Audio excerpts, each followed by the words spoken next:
As the dust settled at the close of the American Revolution, a reality confronted America. This reality ignited a fierce battle of principles and exposed the contradictions at America's founding. The year was 1783, and the Treaty of Paris had ended hostilities and established the terms for peace between Britain and the United States. Among these terms was a pledge to liberate all captured prisoners held by each other. Yet, when British General Guy Carleton arrived to discuss the matter, he mentioned that he expected freedom for black and white Englishmen alike, because all were British subjects under English law. Standing across from Carleton was the father of our country, General George Washington, who bristled at Carleton's statement. He argued that black colonials, long treated as property in America, were not British subjects entitled to liberty based upon colonial slave codes. But Carleton stood firm. He reminded Washington that slave codes were not codified laws, and in violating colonial charters were void ab initio. Further, he indicated Parliament's legislative abolishment of all colonial slave codes in 1766, and America's concession that these valuable laws were abolished in the Declaration of Independence.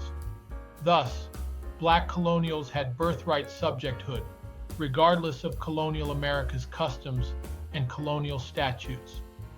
General Carleton made it plain to Washington: no clause in the Treaty of Paris abandoned Britain's commitment to the liberation of black colonial subjects.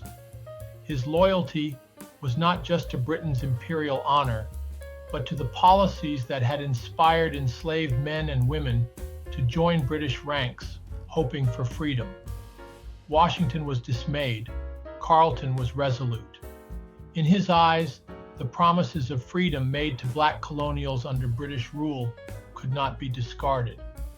He was determined to evacuate all black men, women, and children who were British subjects from the United States when the British withdrew. But even here, Carleton knew the risks. He acknowledged that removing these black subjects might lead to a claim from the U.S. for compensation. To safeguard against this, he proposed a meticulous record-keeping process of recording each black person being evacuated in 2 separate registries.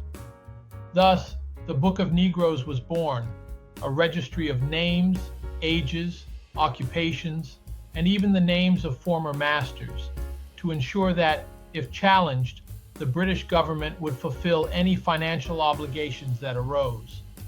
Carleton's record lists 3,000 black colonials freed from American soil.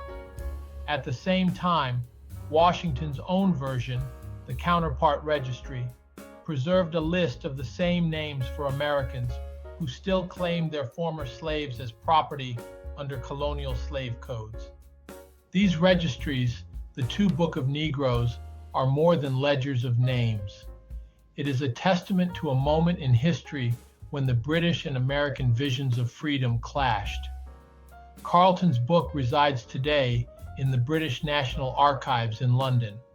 Washington's version remains here at the U.S. National Archives. Together, they stand as a dual record, a lasting reminder that the struggle for liberty is complex, fraught with contradictions, and at times profoundly at odds with our ideals. This moment of history forces us to confront America's founding paradox: a country ignoring the rule of law and international norms. For those 500,000 black men and women stranded in the United States, the ideals of liberty were not empty words. And so, as we reflect on this history, may we remember that our nation's struggle for liberty did not end in 1783. It is an ongoing call to honor the full measure of freedom, to confront our past with integrity, and to work toward a future where the promise of liberty rings true for all.